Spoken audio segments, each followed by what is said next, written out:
Let's bring it to the other main news of the day, Nick. The 10 a.m. announcement by the Supreme Court on Rwanda, and bring in our other guest this morning. Delighted to have him on as well, David Haigh, an international human rights lawyer in Cornwall.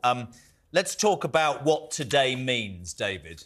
10 o'clock this morning for this government and for the people of the United Kingdom and beyond. Hi, good morning to you both. I think it's an important day, but it's one that I think is not. You're not going to see whatever happens today at 10 o'clock.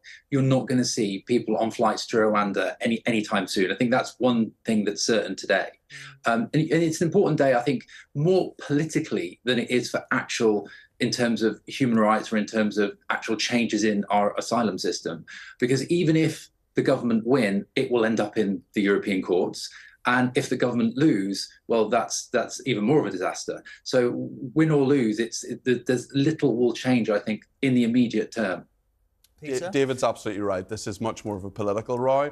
And what's interesting as well is that we will, I think, if the government loses, I think we'll see Suella Braverman coming out later today saying the government, as has been her position for some time, should leave the European Court of Human Rights and the European Convention on Human Rights. And that's going to, because if it gets there, it's almost a foregone conclusion they'll go against it. So this is very, very interesting in terms of, but I think David's right, it is much more of a political row, even if it didn't go to the European Court of Human Rights, which is unlikely if the government loses. You're into another few months of what happens, as David says. He's the expert, but certainly no flights leaving sort of from Heathrow today or anything.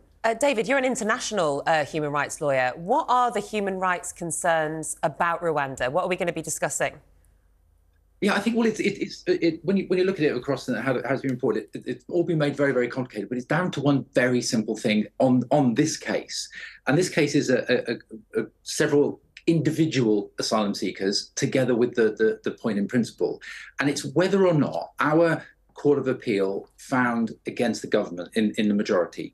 And they found effectively that if we, as Britain, would send someone to Rwanda, there is a risk that Rwanda would send that asylum seeker during the process back to their home country. And it's because of that risk and that risk alone that the Court of Appeal said, no, this policy isn't in accordance with existing laws. That's the issue. It's really quite a simple one. This is what I don't get. This is what I don't get, David, and I'd love you to help me out with this, because whatever people's views, I find it almost abhorrent that in 2023 the United Kingdom has 170,000 people waiting to be processed because our processing systems are defunct and wrong. I find that appalling.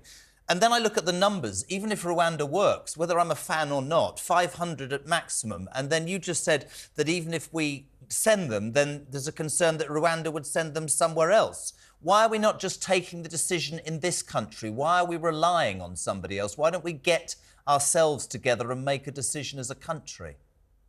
Well, Jeremy, that's one of the issues that we've got at the moment. One of the issues is that we've got what's called the Human Rights Act, and that incorporated into domestic law the European Convention on Human Rights.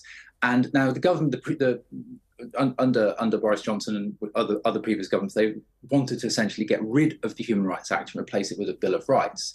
That would have, had that been done as it was planned, would have prevented a lot of what's happening today happening. That hasn't been done. So the laws that previous government enacted, which is effectively Tony Blair, has put us in the situation that we're in at the moment. And until we come out of, I'm not suggesting we should come out of the ECHR, but until we do change the existing laws, no one is going to Rwanda or such other country anytime soon under those laws. That's really interesting. So ECHR is where it's all at. And Pete, you've made the point today is almost about political posturing more than detail, right? Certainly, I think it is. And I think that in terms of the legality of this, no matter what happens, there's more delay. And that is so frustrating to so many people, because this is quite a popular policy for many people, many Conservative voters certainly, and others. And certainly the government can't do what it wants. This is in the courts, certainly. Others may say that's the right thing, and it's right that there is scrutiny on this. But this is something that has just taken a long time. It was a popular policy. We remember that plane that was sitting on the runway and never took off.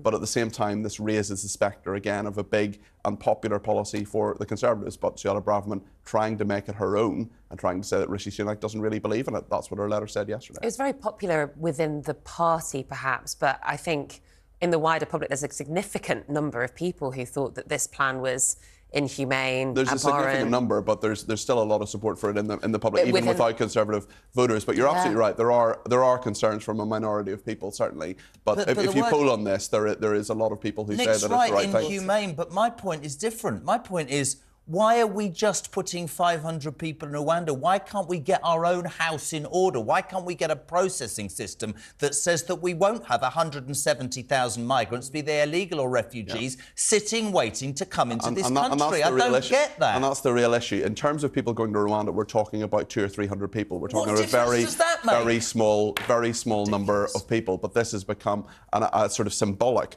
of the problems. Pete, back in and out, just very quickly, we threw it out there, Nick and I. Do you agree with Suella's judgment of Sunak in her scathing letter, all based around, of course, that announcement by the Supreme Court, Myra? Now she has gone, there is absolutely no way I will ever vote Conservative again. She needs to be running the country, not sacked. The Tories are totally out of touch with normal British people. David says she's expressed what everyone suspected about this unelected Prime Minister, Sunak, that nobody wanted and nobody voted for. Interesting, Gemma. It was harsh, especially the magical thinking comment, but she knows a lot better than we do what went on. She seems to say what a hell of a lot of people are thinking, and she won't be unpopular for that amongst her own party. Whatever your thoughts, talk today at talk.tv. Text to 87222. Start your message with the word talk. Thank you to Peter and David there.